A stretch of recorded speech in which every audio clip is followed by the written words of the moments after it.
Saudi Arabia மற்றும் யுஏஇக்கு Qatar நாட்டை சுத்தமா பிடிக்காதுன்னு சொன்னா உங்களால நம்ப முடியுமா?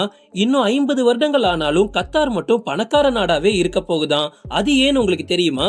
இந்த வீடியோ பல ஆச்சரியமான உண்மைகளை சொல்ல போகுது. வாங்க வீடியோக்குள்ள போலாம். கத்தார் நாடு எந்த அளவுக்கு பணக்கார நாடு அப்படின்னா 2017ஆம் ஆண்டு தனிநபர் வருமானம், அதாவது பெர் கேபிட்டா இன்கம் சுமார் $1,28,000. இது America, Singapore, Saudi Arabia, UAE விட அதிகம். பெரிய கட்டிடங்கள், ஷாப்பிங் மால்ஸ், விலை உயர்ந்த ஆடம்பர கார்கள், சொகுசு வாழ்க்கை இங்க இருக்கிறதுனாலயே இந்த கத்தார வேகாஸ் ஆஃப் மிடில் ஈஸ்ட்னு சொல்றாங்க. ஆனா கத்தார் எப்பவும் இப்படி இருந்ததில்ல. சில ஆண்டுகளுக்கு முன்னாடி பசியும் வறுமையும் கொண்ட ஒரு பாலைவனம் தான் கத்தார். மற்ற அரபு நாடுகளை விட ரொம்பவும் சுவாரஸ்யமான நாடு கத்தார்னு சொன்னா நீங்க நம்புவீங்களா? கத்தாரோட கதை 1916ஆம் ஆண்டு தொடங்குது. கத்தாரோட அமீர் அப்துல்லா அல்தானி ஆங்கிலேயர்கிட்ட ஒரு ஒப்பந்தத்தை கையெழுத்திட்டாரு. இந்த ஒப்பந்தத்தின்படி கத்தார் மேல எந்த நாடாவது நிலம் வழியாவோ இல்ல நீர் வழியாவோ தாக்குதல் நடத்தினா கத்தாரை பிரிட்டிஷ் பாதுகாக்கலாம். அதுக்கு பதிலா கத்தார் அடுத்த 15 வருஷத்துக்கு ஒரு பிரிட்டிஷ் காலனியா இருக்கும். அந்த டைம்ல கத்தார்ல இருந்து கிடைக்கக்கூடிய எந்த இயற்கை வளமா இருந்தாலும் அதுல பிரிட்டிஷ்க்கும் பங்கு உண்டு. 1940ஆம் ஆண்டு கத்தார் நகரமான தூகான்ல ஒரு பெரிய எண்ணெய் கிணறு கண்டுபிடிக்கப்பட்டது. 1960ஆம் ஆண்டு எண்ணெய் சுரங்க தொழில் உச்சத்துல இருந்ததுனால நாட்டோட பொருளாதார நிலை கொஞ்சம் கொஞ்சமா முன்னேறிட்டு வந்துச்சு. ஆனா கத்தார்ல பெரிய மாற்றம் எதுவும் நடக்கல. 1970ஆம் ஆண்டு ஷெல் ஆயில் நிறுவனம் உலகின் மிகப்பெரிய இயற்கை எரிவாயு, அதாவது நேச்சுரல் கேஸ் ஃபீல்டான நார்த் ஃபீல்ட கண்டுபிடிச்சாங்க.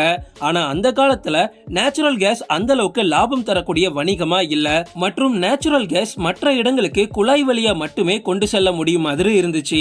இது மட்டும் பிரச்சனையா இல்ல, கத்தார் நேச்சுரல் கேஸ் பயன்படுத்தக்கூடிய நாடுகள்ல இருந்து ரொம்ப தூரமா இருந்துச்சு. இதுவும் அவங்களோட லாபத்தை பாதிச்சிச்சு. இந்த நேச்சுரல் கேஸ கண்டுபிடிச்ச ஷெல் நிறுவனம் கூட இத புறக்கணிச்சிட்டாங்க. 1971ஆம் ஆண்டு கத்தாருக்கு பிரிட்டிஷ் கிட்ட இருந்து விடுதலை கிடைச்சிச்சு. சுதந்திர நாடா மாறியும் அடுத்த 25 ஆண்டுகள் கத்தாரோட பொருளாதாரத்துல எந்த ஒரு முன்னேற்றமும் இல்ல. அப்புறமா 1995ல ஹமத் பின் கலிஃபா அல்தானி தன்னோட சொந்த அப்பாவுக்கு எதிராவே புரட்சி செஞ்சு அமீர் ஆஃப் கத்தாரா மாறினாரு. இவரோட மொத்த கவனமும் நேச்சுரல் கேஸ் மேலதான் இருந்துச்சு. கத்தாரோட தலைவிதியை இந்த கேஸ் மூலமா மட்டும்தான் மாத்த முடியும்னு ஹமத் பின் கலிஃபா நல்லா புரிஞ்சு வச்சுக்கிட்டாரு. அப்போ இருந்த அரிதான தொழில்நுட்பம் மேல இவரு முதலீடு செஞ்சாரு. அதுதான் லிக்விஃபேக்ஷன், அதாவது வாயு திரவமாக்குதல், கேஸ நீரா மாத்துறது. இப்படி பண்றதுனால லிக்விட் கேஸ கப்பல்கள் வழியா வெவ்வேறு நாடுகளுக்கு கொண்டு போக முடியும். இந்த முழு ப்ராசஸ்லயும் கேஸ் -62 டிகிரி செல்சியஸ்ல பராமரிக்கப்படும். கத்தார் இதுல முதலீடு செஞ்சதுனால இன்னைக்கு உலகத்திலேயே LNG ஏற்றுமதியில முதல் இடத்துல இருக்காங்க. ஜப்பான், இந்தியா, சைனா, தென்கொரியா மற்றும் ஸ்பெயின் போன்ற நாடுகளுக்கு கத்தார் கிட்ட இருந்து தான் இயற்கை எரிவாயு கிடைக்குது. கத்தாருக்கு பில்லியன் கணக்கான டாலர்ஸ் வர தொடங்கிச்சு. ஆனா இது கத்தாரோட விதியை மாத்துறதுக்கு பயன்படுத்தப்பட்ட ஒரு சின்ன கருவிதான். 2005ஆம் ஆண்டு கத்தாரோட அமீர் இன்வெஸ்ட்மெண்ட் அத்தாரிட்டி அப்படின்ற ஒரு முதலீடு நிறுவனத்தை கத்தார்ல ஆரம்பிச்சாரு. இதோட வேலையே வரக்கூடிய லாபத்தை சரியான முதலீடு பண்றது. இன்னைக்கு உலகத்தோட மிகப்பெரிய நாடுகள்ல இருக்கக்கூடிய மிகப்பெரிய நிறுவனங்கள்ல கத்தாரோட இன்வெஸ்ட்மெண்ட் இருக்கு. அதுல இருந்தே மிகப்பெரிய ஷேர் கத்தாருக்கு வருஷம் தவறாம வந்துரும். அமெரிக்காவோட பெரிய MNC நிறுவனங்களான வாக்ஸ்வாகன், பார்க்லேஸ், ஷெல் ஆயில், ரோஸ்நெட்சி அப்படின்ற ரஷ்யாவோட மிகப்பெரிய ஆயில் நிறுவனம், இப்படி எக்கச்சக்கமான வணிகங்கள்ல கத்தார் இன்வெஸ்ட் பண்ணி வச்சிருக்காங்க. இதெல்லாம் ரொம்ப ரொம்ப கம்மி தாங்க. சாலைகள்ல தொடங்கி விமான நிலையங்கள் வரைக்கும் கத்தார் இன்வெஸ்ட் பண்ணாத இடமே இல்லைன்னு சொல்லலாம். பல பில்லியன் டாலர்ஸ் இன்வெஸ்ட்மெண்ட் பண்றதுக்காக மட்டுமே கத்தார் பயன்படுத்திட்டு வராங்க. 2022 FIFA உலக கோப்பை கண்டிப்பா நம்ம மறந்திருக்க மாட்டோம். இந்த உலகத்துல எங்கேயுமே இல்லாத அளவுக்கு தனித்துவமான ரொம்பவும் ஆடம்பரமான நவீன கால்பந்து மைதானங்களை கத்தார் உருவாக்குனாங்க. சர்வதேச அரசியல்ல கத்தாருக்கு தனி செல்வாக்கு கிடைக்கணும் அப்படின்றதுக்காக அல் ஜசீரா அப்படின்ற ஒரு மிகப்பெரிய அரபு ஊடக வலையமைப்பையும் தொடங்கினாங்க. ஆரம்பத்துல எல்லாம் கத்தார் எப்பவுமே சவுதியை பேஸ் பண்ணி தான் இருக்கும். ஆனா புது அமீர் வந்ததுக்கு அப்புறமா கத்தாருக்குன்னு ஒரு தனி அடையாளத்தை உருவாக்கணும் அப்படின்னு ரொம்ப பாடுபட்டாரு. அல் ஜசீரா மூலமா கத்தாரோட நியூஸ் இந்த உலகம் முழுக்க ஈஸியா பரவி கிடக்குது. 2017ஆம் ஆண்டு நடந்த கத்தார் டிப்ளமேட்டிக் கிரைசிஸ்ல அரபு நாடுகள் கத்தாரை புறக்கணிச்சாங்க. அல் ஜசீராவை பேன் பண்ண சொல்லி வற்புறுத்தினாங்க. பயன்படுத்தினாங்க. ஆனா அல் ஜசீரா ஊடகத்தோட செல்வாக்கு சர்வதேச அளவுல இருந்துச்சு. ஆனா இந்த அல் ஜசீரா சவுதி மற்றும் யுஏஇல பேன் பண்ணப்பட்டிருக்கு.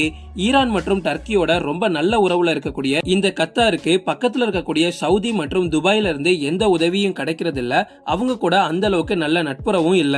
கத்தார் ஏன் எப்பவுமே பணக்கார நாடா இருக்க போகுதுன்னு நான் சொல்றேன் கேளுங்க. 2030 இருந்து 2040க்குள்ள எண்ணெயோட தேவையை மின்சாரம் மாற்றிடும்னு நிபுணர்கள் நம்புறாங்க. இதனாலதான் சவுதி அரேபியா, துபாய், ஓமன் மாதிரியான எண்ணெய் வளம் அதிகம் இருக்கக்கூடிய நாடுகள் இப்போ அந்த எண்ணெய் வளத்தை விட்டுக்கிட்டு அவங்களோட ஃபியூச்சர் ப்ராஜெக்ட்ஸ்ல ரொம்ப கான்சென்ட்ரேட் பண்றாங்க. ஏன்னா 2050க்குள்ள சவுதி, துபாய் மாதிரியான நாடுகள்ல எண்ணெய் வளம் ரொம்ப ரொம்ப கம்மியாயிரும். எண்ணெயோட தேவையை விட மின்சாரத்தோட தேவை தான் ரொம்ப அதிகமா இருக்கும். சோ இவங்களோட லாபம் பாதிக்கப்படும் அப்படின்றதுனால அவங்களோட முழு கவனமும் இன்னைக்கு டூரிசம் பக்கம் திரும்பி இருக்கு. இதனாலதான் இன்னைக்கு துபாய், சவுதில எல்லாம் மிகப்பெரிய கட்டிடங்களையும் மிகப்பெரிய டூரிஸ்ட் பிளேசஸையும் செயற்கையா உருவாக்கிட்டு வராங்க. பட் கத்தாருக்கு அந்த ஒரு பிரச்சனை வராது. 2050ஆம் ஆண்டு வந்தா கூட கத்தாரோட எரிவாயு தேவை அதிகமாயிட்டே தான் போகும்னு சொல்றாங்க. இந்த 2023ல கூட கத்தார் கிட்ட பல நாடுகள் எண்ணெய் வாங்குறதுக்காக புது ஒப்பந்தம் போட்டிருக்காங்க. 2050ஆம் ஆண்டு வந்தா கூட கத்தாரால எண்ணெய் வளத்தை வச்சு ஒரு நல்ல ரெவன்யூ சோர்ஸை கிரியேட் பண்ண முடியும். கத்தாரோட எரிசக்தி ஏற்றுமதி காரணமா 2022ல மட்டும் $2 பில்லியன் சம்பாதிச்சிருக்காங்க. இந்திய பணத்துக்கே கிட்டத்தட்ட 16,396 கோடி. சோ ஃபியூச்சர்ல சவுதி, துபாய், ஓமன்ல வரக்கூடிய பிரச்சனை கண்டிப்பா கத்தார்ல வராது. என்னதான் கத்தார் இவ்வளவு நல்லா இருந்தாலும் அங்கேயும் சில பிரச்சனைகள் நடந்துச்சு. சமீபத்துல கூட தொழிலாளர்களோட வாழ்க்கை முறையை பத்தி நிறைய கேள்விகளும் எழுந்துட்டு இருக்கு.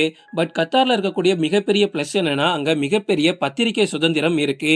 அங்க உண்மையிலேயே என்ன நடக்குதோ அதை அவங்க உண்மையாவே சொல்லுவாங்க.